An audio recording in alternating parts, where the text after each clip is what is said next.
Voici BlueSmart de Winkhaus, la nouvelle génération du contrôle d'accès électronique.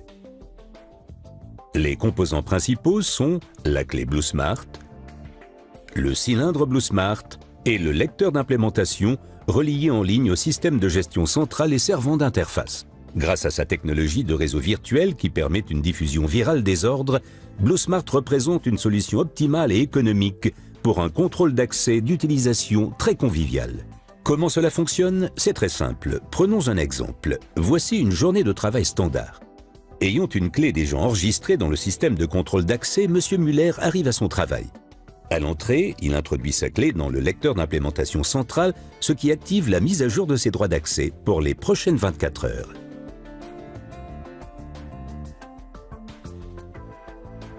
La clé de M. Muller lui permet maintenant d'accéder à toutes les pièces dont les droits d'accès lui ont été attribués par le système pour cette journée.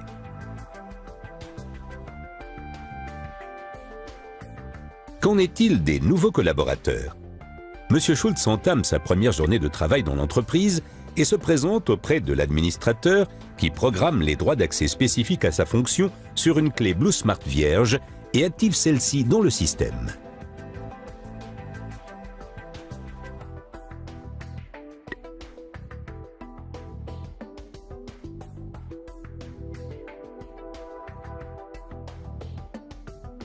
M. Schultz a désormais accès à toutes les pièces dont il détient les droits d'accès.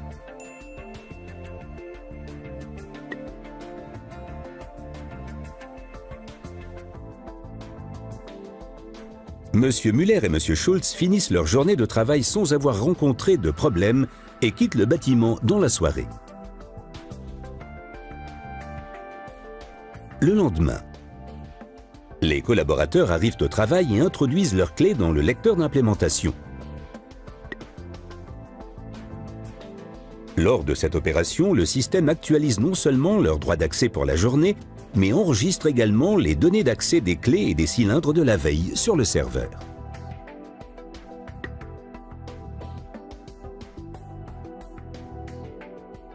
Que se passe-t-il si les droits d'accès ne sont pas actualisés en début de journée? Plongés dans une conversation, les collègues Muller et Schultz reprennent le travail après le week-end. Ils entrent ensemble dans le bâtiment, mais M. Schultz oublie de mettre à jour ses droits d'accès. Il cherche à rejoindre rapidement son bureau, mais reste bloqué à la première porte qu'il essaie de franchir. N'étant valables que 24 heures, ses droits d'accès du vendredi sont périmés. Après avoir compris, M. Schultz retourne au lecteur d'implémentation pour y actualiser ses droits d'accès quotidiens.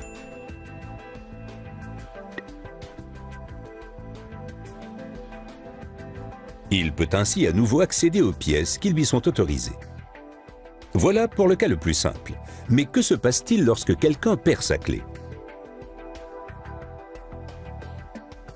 M. Schultz signale à l'administrateur qu'il a perdu sa clé dont la date d'expiration n'est pas encore atteinte. Aucun problème. L'administrateur bloque la clé égarée et les droits d'accès correspondants dans le système. Pour transmettre cet ordre de blocage au cylindre de fermeture concerné, il sélectionne les clés des collaborateurs qui ouvrent les mêmes portes. Et M. Schultz, l'administrateur lui remet une nouvelle clé et il bénéficie des mêmes droits d'accès que d'habitude.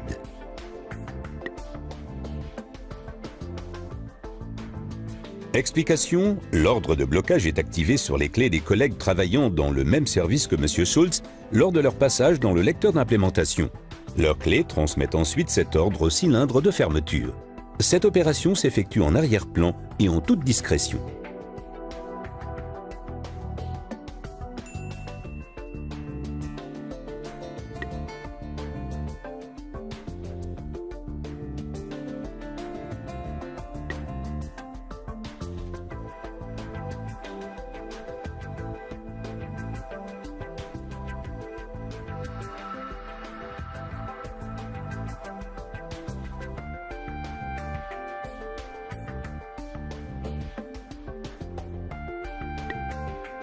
Qu'en est-il lorsque la clé perdue est un pass général?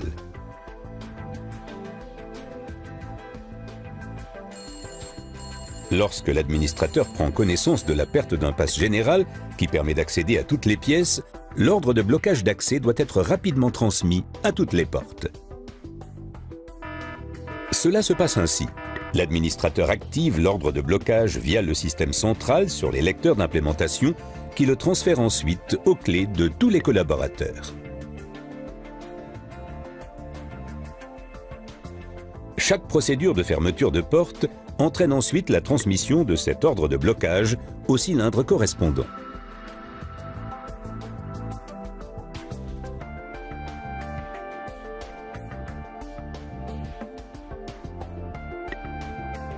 Dès que ce cylindre est actionné par un autre collaborateur, l'ordre de blocage est retransmis sur la clé de ce dernier. Pour cette diffusion dite virale des ordres de blocage, le lecteur d'implémentation central est certes la source de l'information, mais cette dernière est également transmise par chaque cylindre actionné qui a déjà enregistré l'ordre de blocage. Les diffuseurs de l'information se multiplient très rapidement par les opérations de fermeture et transmettent l'ordre de blocage de porte en porte à l'aide des clés.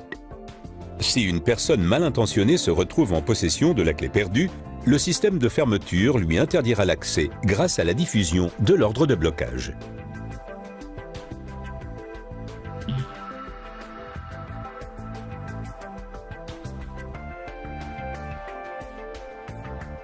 Ainsi fonctionne le système BlueSmart.